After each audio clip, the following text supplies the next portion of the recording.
Here we go, another radio show.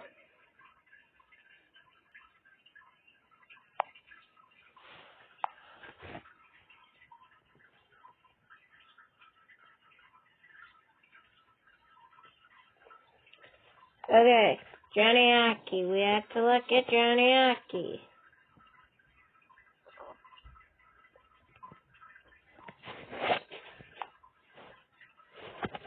These caramel cold brew M&Ms are like M&Ms with a coffee shop vibe. Maybe too much of a coffee shop vibe. This next one is about the importance of friendship, so I'm going to maintain eye contact while I sing it. Oh, boy.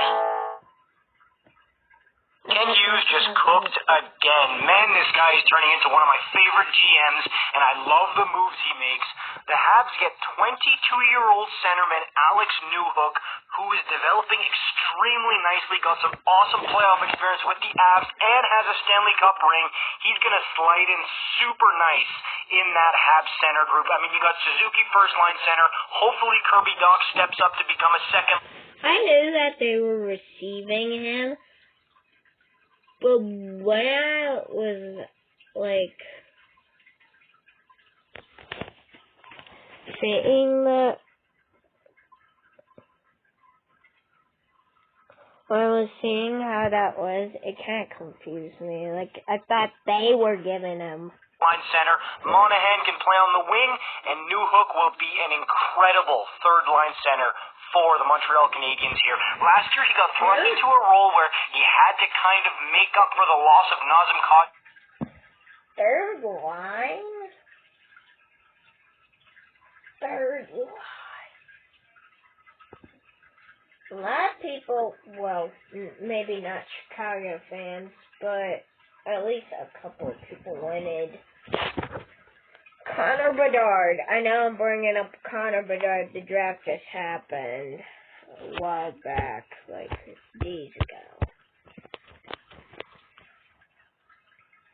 Connor Bedard. People wanted Connor Bedard to go to the Montreal Canadiens. Well, at least the people who looked at the Play some 2C minutes with the Avalanche, and you could see that it was a bit too much to handle for him. Here, he's going to get to develop with a lot of young players, a great young core. What a move for the Montreal Canadiens. And they did give up a fair amount. That first-round pick that they got from Florida, it's going to Colorado here, as well as Gianni Fairbrother and a 2023 second-round pick. What a move for Montreal. And on the Colorado side of things, they just got Ryan Johansson as a replacement 2C for Nazem Kadri. I see the moves they're trying to make here. They want to stay in contention and keep up to date with the Vegas Golden Knights. It is pretty reminiscent of the Kirby Dach trade, but I love it. I really like it for the Montreal Canadiens. In this league, that's all about speed and skill. You got to get younger, and you got to get guys like this into your lineup that you can grow with and Yeah, so I'm obviously not GM in real life, but when I'm playing NHL 23 on franchise mode, or 24 depending on when you're watching this, but right now it's 23. I have a good team, but they're like 36-37. And some of them aren't putting up the same numbers. And I'm trying to get, like, 20-year-olds, 25-year-olds, because, well, they're spring chickens. I kind of not a spring chicken if you're over 28, maybe 30. Hughes is all over that. And to be honest with you, I didn't see this coming, but I should have known that Kent was going to go out there and flip one of his first-round picks, especially one of the later ones. It went right over my head, didn't even think of it. Great move for the Habs and Kent Hughes. I know it's a little steep going back.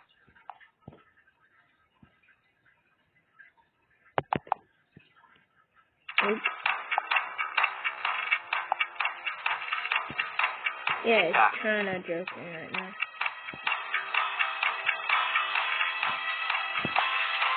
Download. Alright, we have to talk about this because I cannot believe that this is real. So, this offseason, the Toronto Maple Leafs are obviously focused on trying to re-sign Austin Matthews to what very well might be the most expensive contract in NHL history.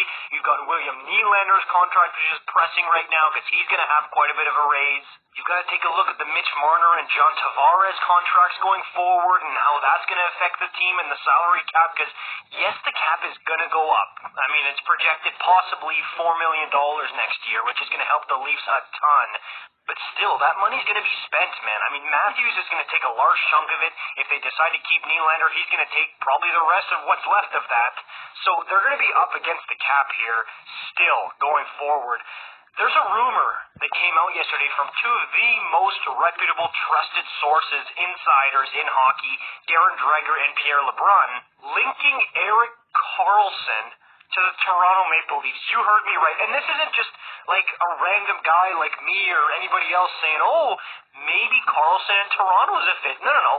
These are insiders reporting that the Toronto Maple Leafs have contacted the San Jose Sharks about Erik Karlsson. And in specific, LeBrun dropped only 3 names for teams who were seriously inquiring about Karlsson: Seattle, Toronto, and Carolina. And I am shocked that the Toronto Maple Leafs are one of them, truly. And it's not just the $11.5 million contract for 4 more years for a 33-year-old that's got me scratching my head here, even though it is, and LeBrun mentioned that San Jose is not willing to retain 50% of this deal. So I don't know how the Leafs would even dream of fitting this under their cap. But also, Erik Karlsson is very... Nylander, okay. Austin... clearly an offensive defenseman. He's actually not that great on the defensive side of the puck. He just puts up a ton of points. That's how he won that Norris Trophy a couple of days ago. And I don't think that's what the Leafs need. I think they need somebody who's more defensively inclined than that and who can make better decisions consistently on the defensive side of the puck, especially when you're paying that amount of money for it. Like, yes, San Jose's going to have to eat some of for San Jose, the San Jose Sharks. He doesn't like hockey, but that's kind of like his sit down and I like this team because it has sharks in it. Because he likes the animal shark. Ugh. that money, but like they said, they're not retaining 50%, which is the max they can do. But the third thing that I have to bring up here is that Erik Karlsson is one of the greatest Ottawa Senators in that franchise's history, and he was their captain for multiple years. How weird would it be for him to just hop over to Toronto? Like, how would the fans feel about that dude? If you talk to Sens fans, they hate the Leafs, like absolutely despise them, maybe more than anyone else. Like, honestly, probably even more than the Habs fans. And how would Erik feel about it himself? Honestly, I mean, you gave so much of that Sens franchise. It still has a special place in his heart. Would he be able to just jump over to the other Ontario team, play Ottawa 4 or 5 times a year, and have to go back to that building as a visitor 2-3 times a year? I can't believe that Toronto is even inquiring on this, and I can't believe it's a real story from Dreger and LeBrun, who, don't get it twisted, you can trust them. I'm shocked at this. I can't believe Toronto is inquiring about this. Let me know what you think about this in the comments down below. You gotta give me some comments on this one. Like, comment, subscribe. I'll see you in the next one. Peace out.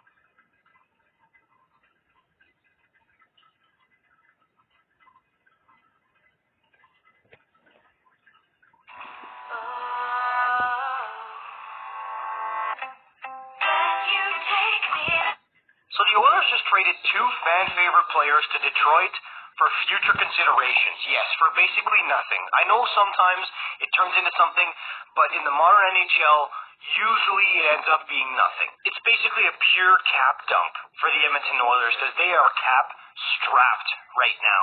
So they go out and they trade Kailer Yamamoto, who, look, a lot of fans love the guy, but also a lot of fans were okay with him leaving. That one's fine, by Yamo. But Klim Kostin goes with Yamamoto to Detroit for nothing. Oilers fans fell in love with Klim Kostin this past season, and he fell in love with the team and the fans too. So for him to be thrown into this deal that's bringing nothing back to Edmonton, I imagine that fans are heartbroken right now. I mean, they love their Klim Shady there. He was scoring big playoff goals and lots of awesome interviews and big moments. They fell in love with this kid, like I said, and he's just gone, poof, just like that, over to Detroit. And I don't know if this cheers you guys up or not, Oilers fans, but he is going to become a free agent in a few days here on July 1st. If he did really want to come back to Edmonton, you could just re-sign him. July 1st was a couple of days ago. Probably like 2 days ago. For nothing. You don't have to trade back for him. Just sign him as a free agent here. But why move him in the first place then? That's what I don't understand. So I'm not sure if he's going to come back to Edmonton or if he's going to stay with Detroit there. But I feel like it's a pure cap move for Edmonton here. Kostin being included was a shocker to me because I really thought they were going to re-sign this guy. He's big, he's mean, he's strong, he's perfect for the playoffs. And the fans love him, and he loves playing for that city. As far as Yamamoto goes, I mean, it was his time, dude. He had a really bad season, this last one here. It was time for him to move, change of scenery, fresh start, new opportunity. Maybe he can do more with it. But his time at Edmonton, you could see it was coming to an end. But a lot of people love Yamamoto there, so people are going to be sad about that. So 2 gut punches to Oilers fans this morning. I mean, 2 fan favorites for probably the most heartbreaking words you can hear in sports. Future consideration. Okay. And I'll see you in the next video. And I'll see you in the next video. And I'll see you out of this video. Bye. Hey, are you still watching? And if you are and you're a new viewer, like, subscribe, and comment down below for more content like this if you like this Johnny Hockey video. Woo! Bye!